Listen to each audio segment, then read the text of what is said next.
واجعله لنا هجتين يا رب العالمين.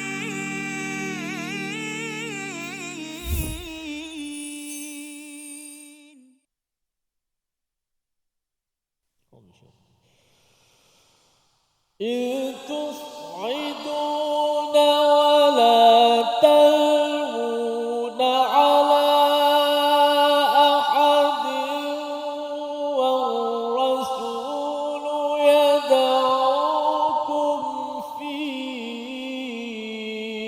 أخراكم فأثابكم غما بغم لكي لا تحزنوا على ما فاتكم. صدق الله. Assalamualaikum warahmatullahi wabarakatuh. Alhamdulillah wassalatu wassalamu ala Rasulillah wa ala alihi wa man wala syada la ilaha illallah syada Muhammadan abduhu wa rasuluh. Allahumma salli ala sayidina Muhammad wa ala alihi wa sahbihi ajma'in. Amma ba'du. Apa khabar tuan-tuan dan puan yang dirahmati Allah sekalian? Kita bertemu dalam My Quran Time, Quran Salat Infaq pada hari ini untuk sama-sama kita melihat satu lagi ayat pada bahagian akhir halaman yang ke-69 surah Ali Imran, surah yang membekalkan kepada kita prinsip al-haq, kebenaran, dan bagaimana untuk kita terus istiqamah dalam kebenaran ini. Salah satunya ditunjukkan oleh keluarga Imran, Ali Imran, dan juga kisah bagaimana peperangan Uhud. Walaupun ada ujian, cabaran, kekalahan, tetapi bagi orang yang beriman tahu bagaimana menguruskan konflik ujian yang melanda dalam perjuangan. Dan pada hari ini kita bersama Al-Fadhil Ustaz Tirmizi Ali. Apa khabar Ustaz? Baik, Alhamdulillah. Ustaz faham. Alhamdulillah Ustaz ya. Sihat Ustaz ya. Macam mana ayat ni, Ustaz? Hari ini kita diminta untuk flashback. Ya, dan flashback adalah semalam pengakhiran. postmortem. Semalam postmortem untuk melihat apa sebab ada round pertama menang, round kedua kalah. Ya, dan dalam hidup kita bersama juga Allah Ustaz ya. Kalau katakan ada masa macam okey ya, ada masa macam bantuan ditarik kan. Apa rahsia Allah tarik bantuan telah pun kita bincang, dan pada hari ini Allah bawakan senario sebenar di medan perang yang kita ingin sama-sama mulakan sesi kita ini dengan subhanakala ilmalana illa ma 'allamtana innaka antal alimul hakim rabbi zidni ilma. Kita saksikan apakah ringkasan sinopsis bagi ayat 153, iaitu pada ayat kali ini kesedihan yang bertimpa-timpa semasa perang Uhud dan bagaimana Allah memberikan pujukan dan juga panduan untuk move on, bagaimana untuk bergerak ke hadapan. Mari sama-sama kita baca ayat 153 dipimpin Al-Fadhil Ustaz Tirmizi Ali. Sila Ustaz. Baik, Alhamdulillah. Terima kasih Fadhil Ustaz Tuan Fazrul. Penonton-penonton, sahabat-sahabat yang dikasihi sekalian, Alhamdulillah kita banyak-banyak syukur kepada Allah Subhanahu Wa Taala. Pada hari ini, saat dan ketika ini dapat sama-sama kita bersama lagi dengan Al-Quranul Karim, satu kenangan, satu masa yang begitu indah sebenarnya apabila kita bersama dengan Al-Quran, kerana tidak ada sebaik-baik kitab, sebaik-baik kalam melainkan dengan kalam Allah Subhanahu Wa Taala. Allah yang menciptakan kita, dialah yang maha mengetahui apa yang kita perlukan. Alhamdulillah juga terima kasih kepada grup Kuliah Istiqamah yang hadir ke studio. Sama-sama kita meriahkan lagi majlis ilmu kita. Dan insya-Allah hari ini juga satu ayat sahaja, ayat 153, lebih kurang ada dalam apa nama ni, empat baris kita akan belajar mendengar hayati benar-benar insya-Allah. Baik, kita akan baca terlebih dahulu sebelum kita pergi lebih jauh. Auzubillahi minasyaitanir rajim. إذ تصعدون ولا تلوون على أحد والرسول يدعوكم في أخراكم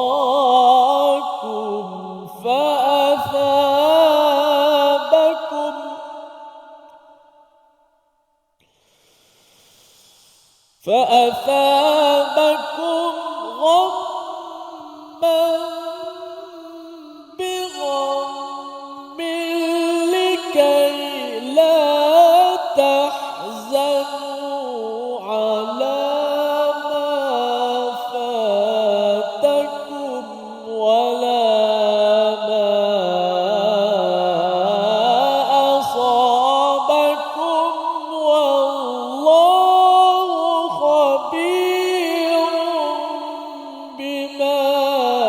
يعملون. صدق الله. Surah Al-Nazim ayat yang ke-153 ini adalah kesinambungan daripada apa yang ditawarkan Allah Subhanahu Wa Taala kepada tentera Uhud yang lari daripada stesen berada di Jabal Rumman di atas bukit tersebut apabila mereka sepatutnya menjaga dan memanah kepada tentera musyrik kerana lokasi mereka yang lebih tinggi, tetapi apabila mereka nampak harta ghanimah berada di bawah sebagai satu umpan maksudnya dunia yang Allah guna di sini daripada perkataan dana, sesuatu yang bersifat rendah, ya, bersifat rendah, dan apabila mereka turun itu sebenarnya mereka sedang mendapatkan sesuatu yang lebih rendah, padahal telah pun diingatkan wa antumul a'laun, iaitu kamu ini adalah yang paling tinggi. Jadi apabila mereka berbuat kesilapan ini, Allah sudah menawarkan pada ayat 152 wa laqad afa ankum, ya, bahawa kamu pun telah dimaafkan, ya, kamu dimaafkan. Apakah yang dimaafkan itu? Allah flashback balik, ya, Allah flashback. Jadi ayat 152 ini, 153 kalau kita perasan dia punya ombaknya Ustaz, ya. Dia ada masa Allah bagi naik kan, lepas tu bam balik, bam balik kepada mereka yang dah balik ni, ya, dah balik ini kerana apa?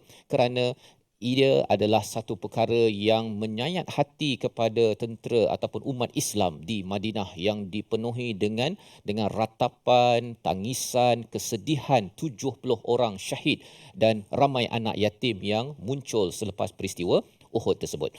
Maka di sini Allah suruh menyeru dan mengingatkan kepada para sahabat, mengingatkan kepada kita, id tus'iduna wala talwuna ala ahadin, iaitu apabila kamu ini lari. Tus'idun ini maksudnya naik bukit Ustaz, ya. Naik bukit pasal apa? Bila mereka daripada Jabal Rumman itu atas, mereka turun ke bawah, dan bila mereka itu dah turun, Khalid Al-Walid yang masih belum Islam, ketua bagi musyrik itu, dia ya, ada yang kata bahawa kelajuannya sekitar 180-200 km per jam naiki kuda Ustaz. Jadi tuan-tuan boleh bayangkan kalau kita naik kereta pun 110 dah laju kan. Ini 200 km per jam naik kuda, jadi laju dan dia tebas dan kematian, wafatnya 70 orang Islam pada waktu itu, ya, apabila tidak ada backup daripada atas. Maka bila mereka dah turun dah sampai ke bawah itu mereka dikejar oleh tentera musyrik yang dipimpin oleh Khalid Al-Walid. Maka pada waktu itu wala talwuna ala ahadin, mereka bertempiaran Ustaz. Mereka naik bukit yang satu lagi dan mereka bertempiaran, mereka tak kisah pun. Wala talwun ini maksudnya mereka tidak menoleh, tidak beri perhatian kepada siapa pun, ya. Kepada para sahabat yang lain dia tak kisah dah bertempiaran, dah takut dah. Pasal apa? Pasal kali ini mereka berada di bawah yang dikejar oleh tentera musyrik. Dan siapa lagi yang mereka tak kisah, yang tak toleh? War Rasul, dan Rasul Nabi Muhammad sallallahu alaihi wasallam yang menyeru kepada mereka, yad'ukum fi ukhrakum, iaitu sedang menyeru kepada mereka. Perkataan yang digunakan ialah wahai hamba Allah, aku adalah Rasulullah, siapa yang mencintaiku maka baginya syurga. Nabi gunakan perkataan itu, ya, ketika itu Nabi tengah dihurunglah oleh musuh. Itu yang sampai Nabi giginya terpatah, ada yang kata luka, ya, ataupun dalam keadaan yang amat bahaya. Dalam keadaan bahaya panglima perang ini, ya, kerana ada kumpulan yang tidak menjaga tadi itu, Nabi menyeru mereka, yad'ukum fi ukhrakum, dalam ramai-ramai tersebut. Dan apa respon daripada kumpulan ini Ustaz, ya? Mereka tak menoleh. Ya, mereka tidak menoleh, mereka tidak memberi perhatian kepada Rasul, kecuali beberapa orang mereka mula backup kepada Nabi sallallahu alaihi wasallam. Dan ini adalah satu flashback. Allah bawakan kisah ini untuk diberi perhatian. Mengapa? Kalau kita tengok saat ini, mengapa pula Allah nak begini? Sebenarnya dengan sebab inilah fa'athabakum ghamman bi ghammin, ya. Maka ada perkataan fa itu, maka fa'athabakum, maka Allah timpakan, ya. Kalau kita sudah pun melihat pada ayat 145 sebelum ini ada perkataan thawab Ustaz, ya. Perkataan sawab, dan dalam perkataan fa'athabakum ini juga Allah menggunakan asal kata fa'athabakum ini sawab juga. Sawab ini sebenarnya memberi ganjaran yang baik. Jadi kalau kita tengok, ini kalah kan, mana ganjaran baiknya? Kalau kita fikirlah Ustaz ni, mengapa Allah guna perkataan fa'athabakum, bukannya fa'usibukum ke kan, kami timpakan pada mereka. Allah kata fa'athabakum. Jadi bila kita tengok perkataan ini, kita tahu bahawa sebenarnya dalam keadaan umat Islam, dalam kehidupan kita seharian, bila kita berhadapan dengan sesuatu ujian daripada Allah Subhanahu Wa Taala, dalam ayat 152 Allah menggunakan perkataan taliyakum, ya, Allah memberi ibtila. Ibtila bagi umat Islam bukanlah sebagai satu kebencian Tuhan, tetapi sebenarnya Allah sedang nak memimpin kita, ya, agar lulus ujian tersebut, dan Allah memberikan banyak thawab, memberi banyak pahala lagi daripada ujian sakit ke, rugi bisnes ke, tak jadi, kecewa dan sebagainya. Semua itu adalah peluang untuk kita mendapat ganjaran di sisi Allah. Syaratnya apa? Mestilah direspon dengan cara yang terbaik, dengan panduan hidayah daripada Allah Subhanahu Taala. Ini adalah sebagai satu healing Ustaz, ya, sebagai satu terapi bahawa sebenarnya walau apa berlaku pun saya tetap juga boleh dapat thawab di sisi Allah Subhanahu Taala. Allah tak benci saya, dan kita nak lihat bagaimana cara Allah memberi thawab ganjaran itu. Kita berehat sebentar, kembali semua selepas ini dalam My Quran Time, Quran Salam Infak. واجعله لنا هجتين يا رب العالمين.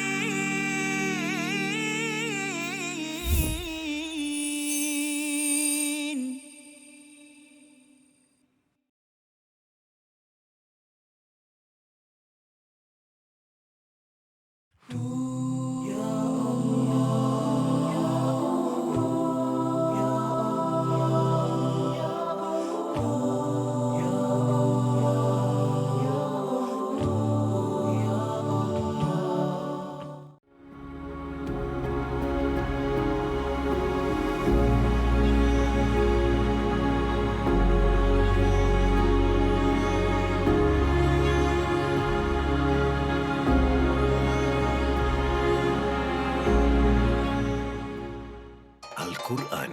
Pelajari dan dalami kesempurnaan bacaan mengikut hukumnya. Fahami dan hayati maksudnya. Amalkan dan jadikannya sebagai panduan kehidupan. Bukan hanya kita belajar tadabbur, bahkan kita akan belajar tajwid secara mendalam dan ada segmen hafazan. Saksikan episod baharu My Quran Time 2.0 setiap hari 12.30 hari di TV9, juga di saluran Astro 149. مجاهينا وارزقنا تلاوته.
واجعله لنا هجتين يا رب العالمين.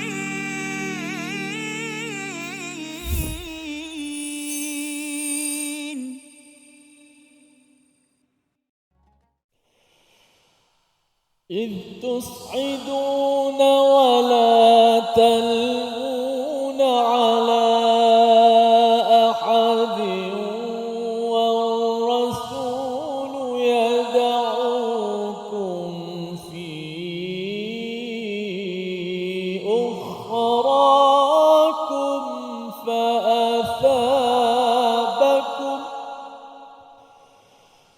فأثابكم غما بغم لكي لا تحزنوا على ما فاتكم ولا ما أصابكم والله خبير بما تعملون. صدق الله. Surah Al-Azim, kita kembali dalam My Quran Time, Quran Salat Infak pada hari ini. Kita mendalami ayat 153, satu ayat yang mengandungi 4 baris Ustaznya. Kalau kita baca terjemahan ni, sebenarnya Allah tengah sampaikan apa dalam ayat ini. Tetapi rupa-rupanya ini adalah satu proses. Ya, satu proses Allah membawakan kepada kita flashback kepada Uhud dalam masa yang sama bagaimana proses kalau kita sudah pun dibekalkan pada ayat yang ke-141 sebelum ini. Waliyumahhisallahu alladhina amanu. Allah ingin menulingkan, ya, ingin membersihkan bagi orang yang beriman. Maka Allah jelaskan bagaimana peristiwa ataupun proses itu sehinggalah kepada ayat yang ke-153. Bagaimana proses penulinan itu berlaku, ya, bagi setiap orang yang beriman termasuk kita, iaitu Allah membawakan ada satu babak dalam perjuangan di mana kamu sebenarnya tidak memberi perhatian pada tugas, kan? Kamu pergi lari daripada medan perang, daripada stesen, dan kamu tidak kisah pada sesiapa pun, tidak kisah sampai kepada Rasul pun kamu tak kisah. Ini memang jam betul lah Ustaz. Memang tak nak betul committed kepada perjuangan. Dah nak lagi dah. Tetapi dengan larinya itu, ya, kesannya apa? Kesannya ialah fa'athabakum ghamman bi ghammin. Kesannya ialah kamu bila tak ikut kepada prosedur yang ada, satu ghamman yang pertama, kamu dapat kesedihan, kekalahan yang pertama, nak turun bawah dapat harta ghanimah tak dapat Ustaz.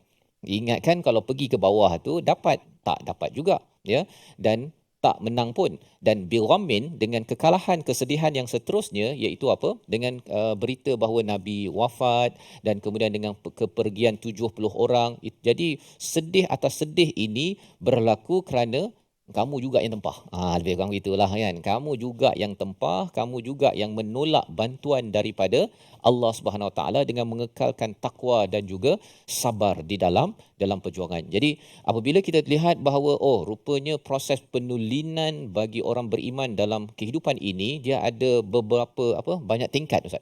Dia tingkat atas tingkat itu yang perlu kita faham, dan ia bukannya istilahnya lancar ataupun kira atas kapet merah lah, kan. Kalau lahir Islam ikut je A, B, C, lulus. Tak ada. Dia ada dia punya ujian-ujiannya, dan Allah membongkarkan perkara ini untuk kita ambil perhatian. Jadi bila Allah bagi kesedihan atas kesedihan ni, untuk apa sebenarnya? Likaila tahzanu ala ma fatakum wala ma asabakum. Iaitu yang pertama, agar kamu jangan bersedih atas apa yang luput, dan juga dan jangan kamu bersedih atas apa yang menimpa kamu. Jadi ada dua Ustaz, ya.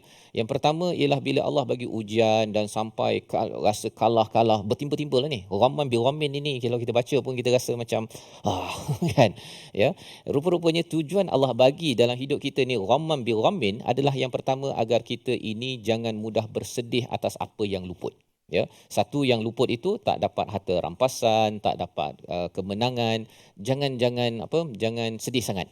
Jangan sedih sangat. Yang keduanya, atas apa yang menimpa, kekalahan, kematian, luka, tangisan, anak yatim dan sebagainya ini, bahawa jangan kamu merasakan bahawa kamu ini diberikan segala-gala ujian di dunia, ya. Dan kalau kita tengok di sini, apa fungsi dua perkara ini? Membina kekuatan umat Islam, Ustaz. Umat yang beriman, kalau dia dibersihkan, dia akan tidak mudah hazan, dan dia juga tidak terkesan dengan ujian. Dia jadi orang yang amat-amat kuat dalam hidupnya, ya. Kalau tidak diberikan peristiwa Uhud ini, mungkin para sahabat dia tidak dapat lagi untuk menghadapi realiti bahawa Nabi akan pergi, dan memang Nabi pergi. Ya, bila mereka dengar rumor saja, kabar angin, Nabi sebenarnya wafat, mereka dah mula kelang kabut dah. Tapi mereka pun diingatkan bahawa kita berjuang kerana apa? Kerana Allah ataupun kerana Nabi sallallahu alaihi wasallam. Jadi mari sama-sama kita baca ayat 153 ini sekali lagi untuk memastikan kita memahami ujian demi ujian, ghamman bi ghammin dalam hidup kita ini sebenarnya bukan sekadar Allah nak membenci, bukan Allah benci sebenarnya, tapi nak memastikan kita ini tidak mudah koyak, Ustaz, istilah zaman sekarang lah. Mudah sedih, dan kalau kena musibah tu kita dah mula lunyai ditimpa sesuatu ujian. Ayat 153 bersama Al-Fadhil Ustaz Tirmizi. A'udzubillah minasyaitanir إذ تصعدون ولا تلوون على أحد والرسول يدعوكم في أخراكم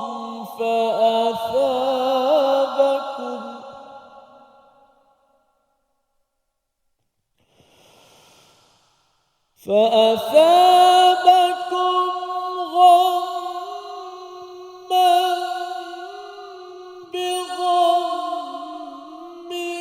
لكي لا تحزنوا على ما فاتكم ولا ما أصابكم والله خبير بما تعملون. صدق الله.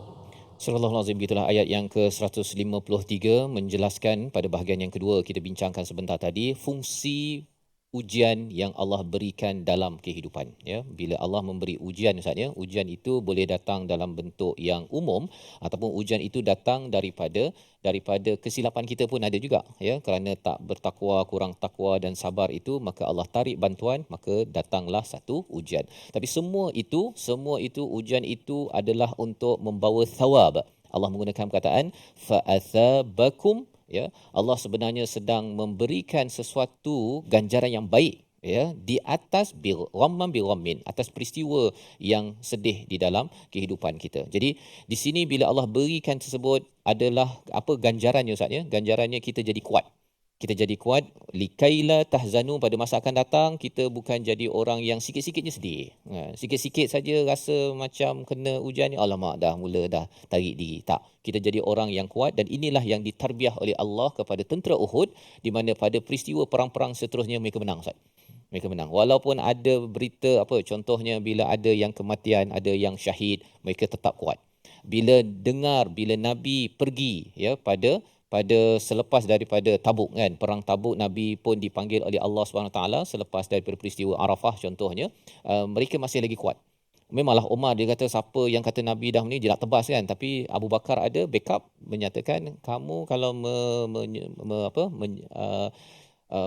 beriman kepada Nabi itu mati, kan, tapi kalau kamu menyembah kepada Allah itu la yamut, tidak meninggal ataupun mati. Jadi ini adalah hasil tarbiyah daripada apa? Daripada ujian-ujian begini, ya, daripada Uhud, daripada Badar sebelum ini, daripada Mekah, dan ini peranan pertama. Dan yang keduanya alama fatakum alama asabakum, dan juga apa yang musibah yang ada, ya, yang hilang, dan juga musibah yang ada, dia tidak mudah react ataupun memberi respon yang negatif. Dan ini adalah formula bagaimana kita berada di atas jalan al-haq, ya. Berada di atas jalan al-haq ini bukan jadi lembik, Ustaz, ya. Bukannya kalau katakan semuanya disiapkan oleh mak ayah ataupun semuanya lancar semuanya, baru saya akan berada di atas al-haq, kalau tidak saya akan give up. Tak.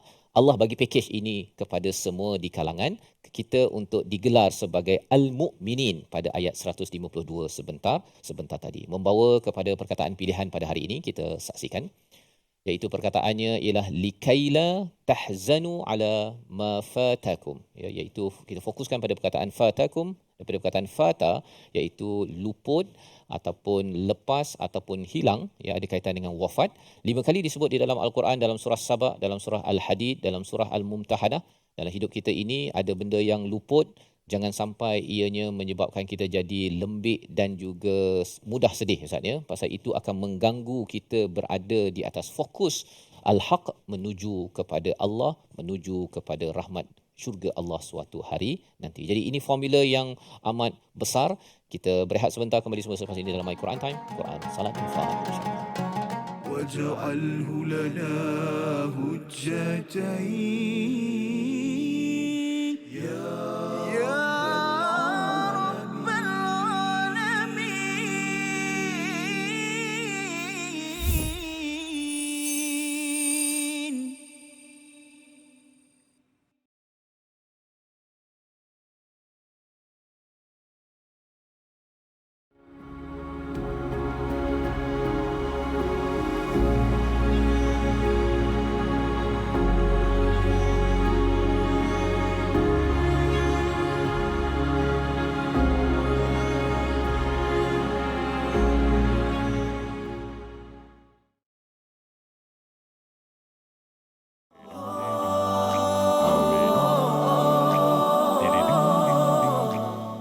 Kami dari PBPSS PPD Hulu Langat menyokong bulan Allah.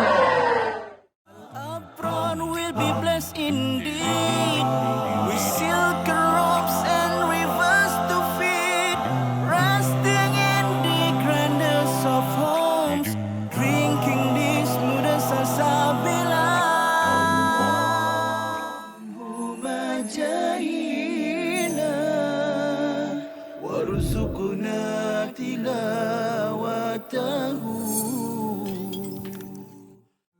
Ayat yang berkenaan dengan puasa, ayyaman ma'dudat. Okey, ini adalah hari-hari yang sedikit sahaja. Sekarang ni pun dah sampai 20 dah. Kita tak perasan dah sampai 20 dah, okey. Dengan itu yang tak boleh buat ialah kita tak boleh mengabaikan masa kita. Kita akan ditanya tentang masa kosong kita. Okay, dan Nabi SAW sebutkan ni'matan maghbunun fihima kathirun minan nas, dua nikmat yang kebanyakan manusia terpedaya dengan nikmat ini. As-sihhatu wal faragh.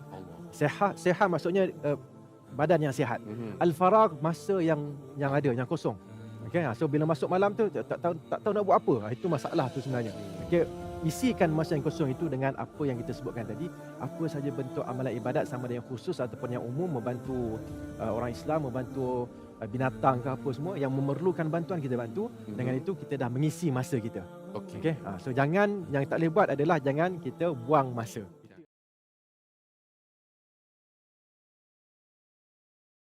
واجعله لنا هجتين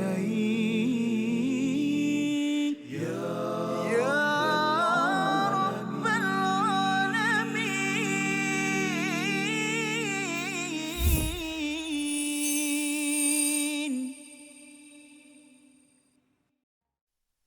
صلاة الله سلام الله على طه رسول الله. صلاة الله سلام الله على ياسين حبيب الله. Alhamdulillah, terima kasih kepada semua sahabat-sahabat terus setia dalam My Quran Time, Quran, Salat dan Infak. Alhamdulillah, kita banyak-banyak syukur pada Allah Subhanahu Wa Taala. Kita dapat terus menerus sama dengan Al-Quran, dan hari ini dah muka surat yang ke-69 dah, iaitu ayat 153 yang telah kita dengar kupasan daripada Al-Fadhil Ustaz Tuan Fazrul kita. Ada sebahagian, insya-Allah kita sambung lagi selepas daripada ni. Namun sebelum tu kita mengaji sedikit tajwid kita pada hari ini, huruf-huruf Al-Quran yang kita kata sentiasa berulang-ulang pada surah yang lain, pada muhallaya yang lain, pada struktur yang berbeza, tapi huruf itu jugalah yang kita sebut daripada awal sampai khatam Quran, insya-Allah. Baik, kita lihat pada perkataan kita ini. Slide yang pertama, menzahirkan perkataan iz tus'iduna wala talwuna ala ahad. Okey, pada ayat yang mula-mula tadi, yang pertama, ayat 153. Dan kalau kita perhatikan perkataan iz tus'idu itu, huruf zal mati bertemu dengan ta. Semalam pun kita dah bertemu. Semalam pada ayat yang 152 pun kita dah bertemu lagi. Iaitu walaqad sadaqakumullahu wa'adahu idh tahussunahum biiznih. Idh ta zal mati bertemu dengan ta. Hari ini ada lagi. Zal mati bertemu dengan ta. Mana kalau makhraj zal di mana? Makhraj zal tu berada di hujung lidah di bawah gigi kacip atas. Za, za, zu, zi, az, iz, huruf zal. Maknanya hujung lidah mesti keluar sedikit, berada di bawah gigi kacip atas. Itu zal, hujung lidah di bawah gigi kacip atas.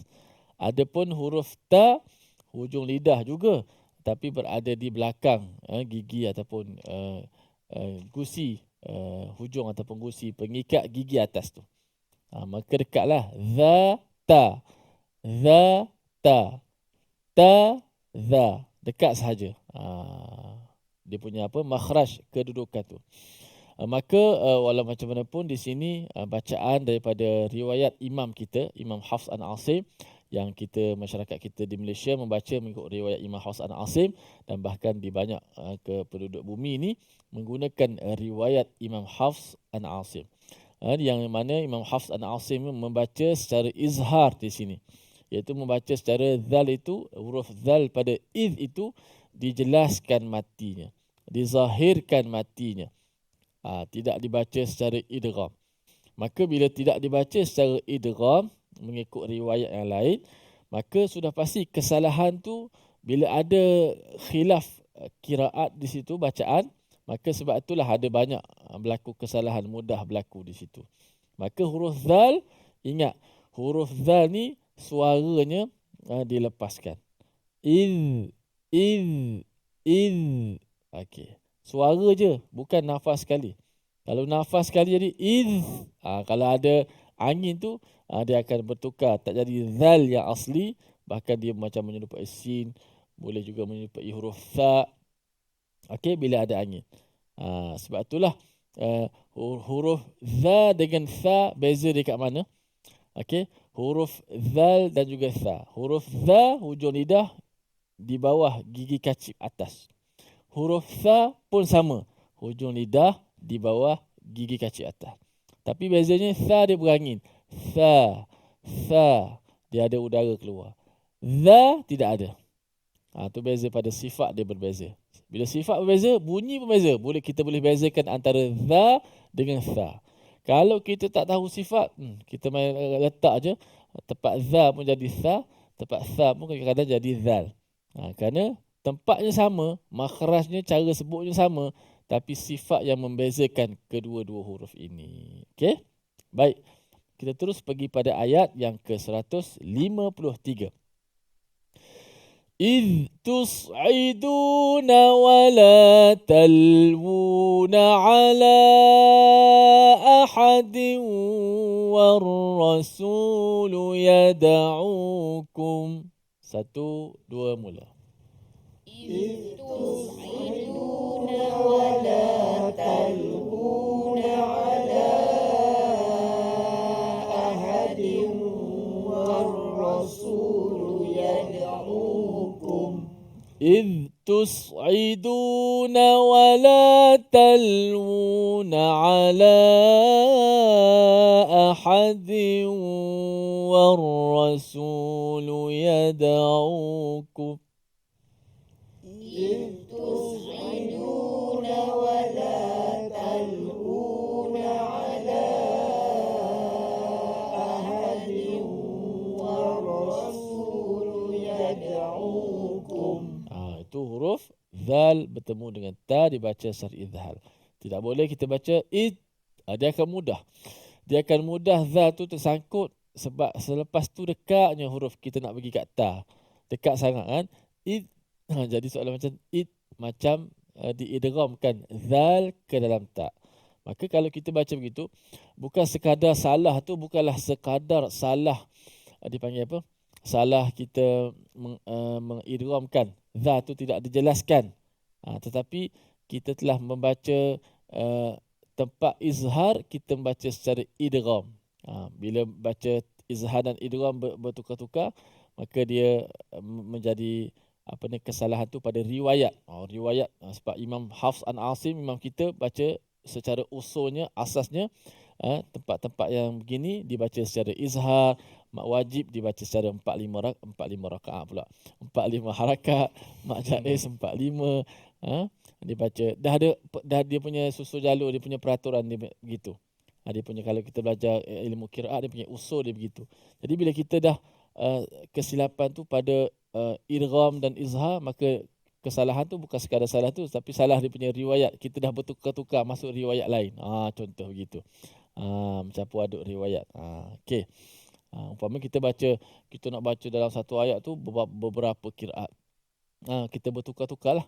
Jadi maka zal itu dijelaskan matinya. Iz tanpa mengeluarkan nafas. Iz suara saja dilepaskan. إذ تصعدون ولا تلوون على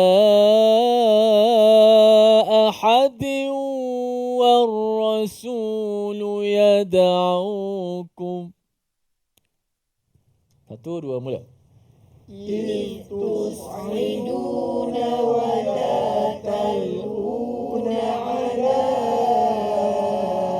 أحد والرسول يدعوكم. Wala talwuna. Waw bagi depan bertemu dengan waw lagi. Talwu dijelaskan waw dahlah waw tu punya waw. Lepas tu bagi depan pula. Seolah-olah waw tu satu. Kita menggunakan bibir.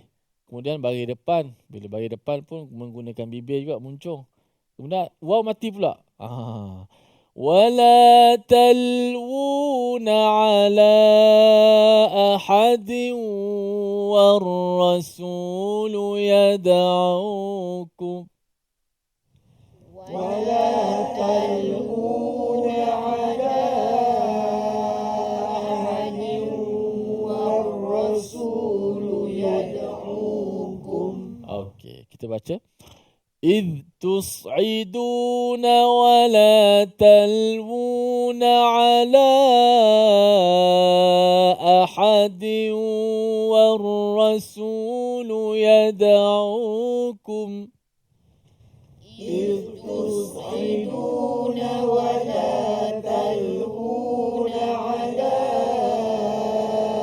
أحد والرسول يدعوكم. والرسول يدعوكم في أخراكم فأثابكم. والرسول يدعوكم في أخراكم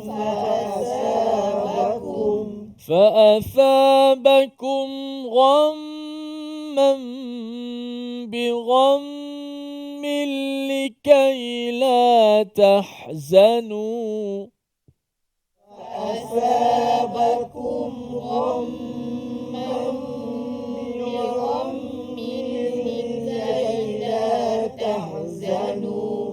لكي لا تحزنوا على ما فاتكم ولا ما أصابكم. لكي لا تحزنوا على ما فاتكم ولا ما أصابكم. لكي لا تحزنوا على ما فاتكم ولا ما أصابكم. لكي لا تحزنوا على ما فاتكم ولا ما أصابكم. والله خبير بما تعملون. والله خبير بما تعملون. Sadaqallahul Azim. Masya-Allah. Begitulah 4 baris ayat yang kita ulang-ulang pada tempat-tempat yang kita ambil perhatian, boleh ambil perhatian. Mudah-mudahan kita mendapat bacaan yang baik. Allah Ta'ala berikan kefasihan pada lidah kita dalam menyebut huruf-hurufnya, sehinggalah tertegak perkataan itu menjadi ayat yang sempurna, dan juga kita dapat sempurnakan maknanya dalam kehidupan kita, insya-Allah. Berehat seketika, kembali selepas ini, jangan ke mana-mana dalam My Quran Time. واجعله لنا هجتين يا رب العالمين.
جاهنا وارزقنا تلاوته. Hadis ni dikategorikan sebagai hadis palsu kerana dia mempunyai ciri-ciri hadis palsu, iaitu amalan yang ringkas saja, maknanya satu amalan tetapi ganjarannya seperti ganjaran pahala Nabi Ibrahim. Masya Allah, macam tu Ustaz Usai ni. Seakan-akan Ustaz Usai ni malam ke-8 solat tarawih dapat pahala Nabi Ibrahim terus. Yang menariknya doktor, saya pernah ada buku ni. Masya Allah. Saya pernah ada buku ni, dia kata malam pertama pahala ni sebegini kan. Betul. Tapi dulu kita tak berapa nak belajar sangat kan. Jadi kita dah tahu tentang kata hadis yang viral tapi tak sahih ni, kita ambil lah iktibar kan. Betul. Yang ni yang sangat penting kita belajar tentang pengajian hadis ni tuan-tuan. Barangkali sebelum ni banyak juga tersebar hadis-hadis yang kita biasa dengar dalam masyarakat, tetapi kita bimbang hadis-hadis ini adalah hadis yang tidak kena ataupun tidak benar. Dan salah satu ciri-ciri hadis yang tidak betul ataupun palsu ini, seperti mana yang disebutkan dalam slide itu tadi, ganjaran yang sangat besar terhadap satu pahala, terhadap satu amalan yang kecil. واجعله لنا هجتين يا رب العالمين.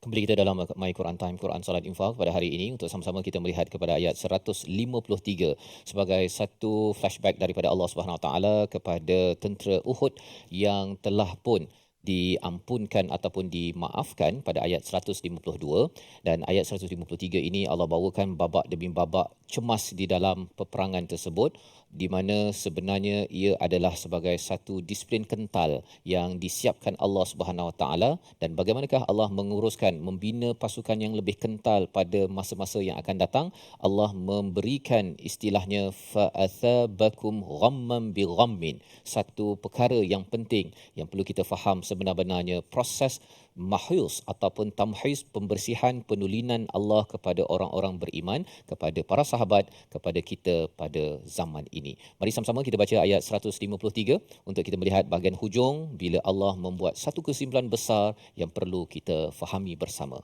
Ustaz Tirmizi. A'udzubillahi minasyaitonirrajim. إذ تصعدون ولا تلوون على أحد والرسول يدعوكم في أخراكم فأثابكم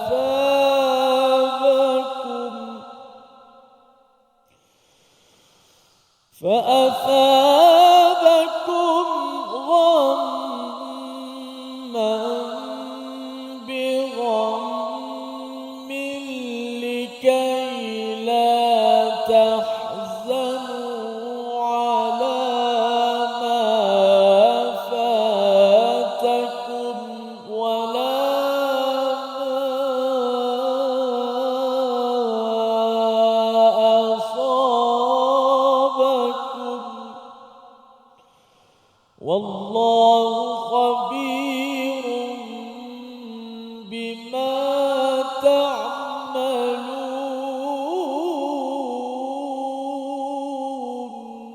صدق الله. Surah Al-Azim ayat yang ke-153 Allah menyatakan fa'athabakum, pada di tengah itu Allah memberikan ganjaran yang baik dalam bentuk apa? Ghamman bil ghammin, Ustaz ya. Allah memberikan kesedihan demi kesedihan, kekalahan demi kekalahan. Rupanya dalam hidup kita ini, ingatkan ujian ini rasanya Allah tak suka saya kan. Rupanya kaedah Allah membersihkan para sahabat adalah Allah memberikan ghamman bil ghammin bila ianya diberikan ujian demi ujian ini seperti emas, Ustaz ya.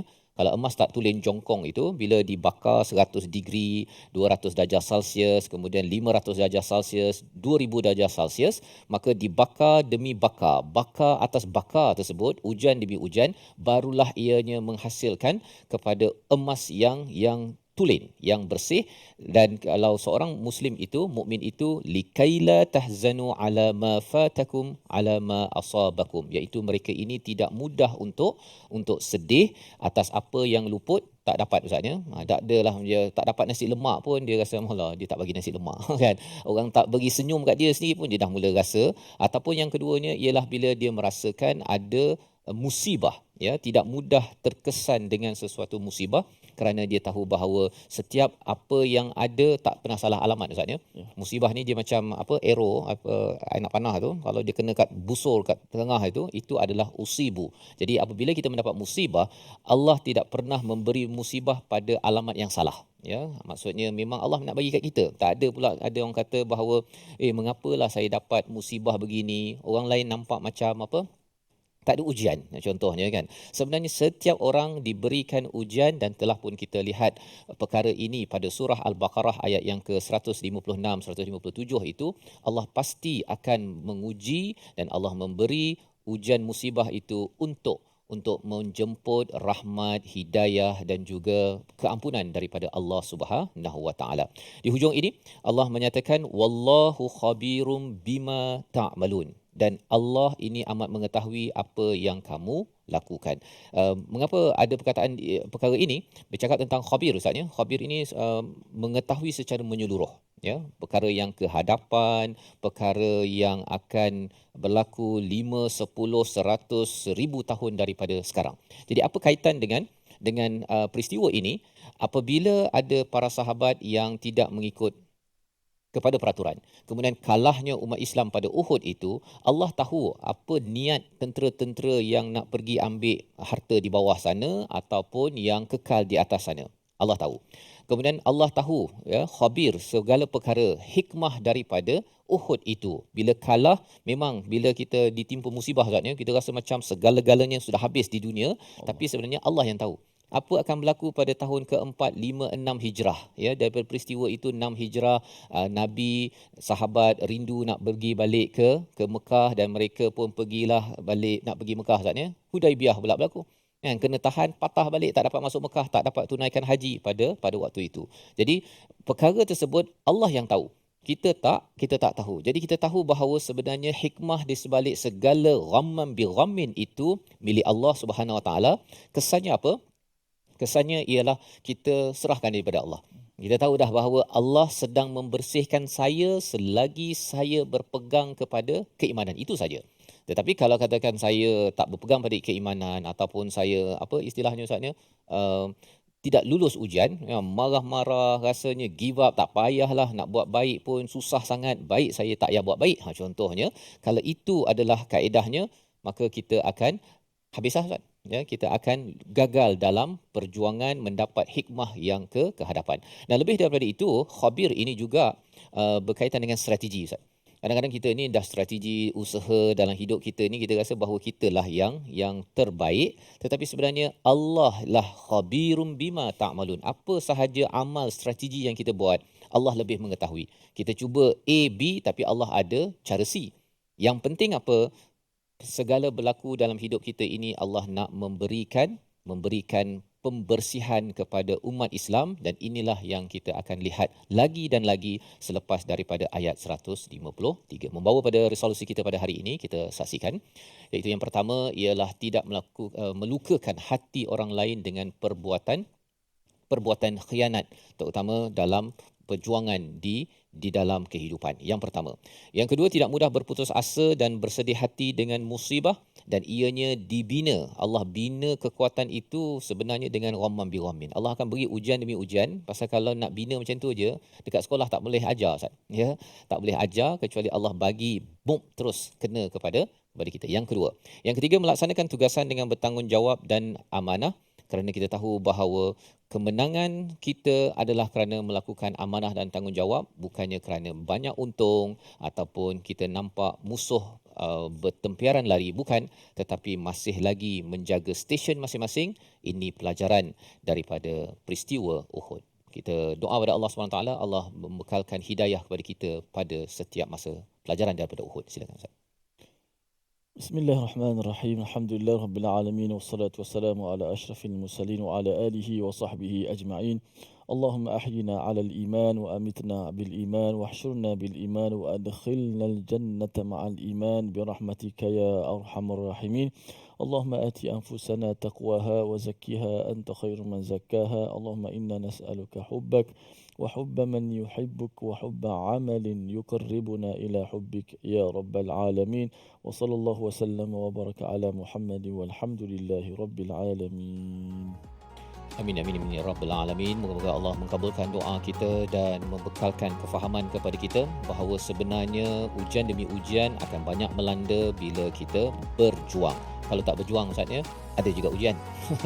Maksudnya akhirnya akan pergi jua. Tetapi kalau dalam perjuangan ini ada ujian, kita tahu bahawa ujian itu adalah untuk menguatkan kita, menguatkan hati kita. Inilah yang kita ingin sebarkan dan bina dalam diri ahli keluarga masyarakat dalam platform Tabung Gerakan Al-Quran. Satu kesedaran kempen untuk kita memastikan Al-Quran bukan sekadar duduk di rak, tetapi ia menggerakkan setiap jiwa yang ada sehinggakan jiwa itu menjadi kuat, ianya menjadi emas yang pure, yang tulen dan berharga di dunia ini, dan apatah lagi bila sampai di akhirat nanti Allah hargai dan kita diizinkan mendapat rahmat di syurga Allah SWT. Jadi tuan-tuan boleh menyumbang dan memberi idea, mengaktifkan rumah ngaji dan juga menghasilkan karya-karya untuk dikongsikan hasil daripada tadabbur setiap ayat yang kita peroleh pada My Quran Time ini. Kita bertemu lagi dalam siri akan datang dalam My Quran Time, Quran Salat Infaq, insya-Allah.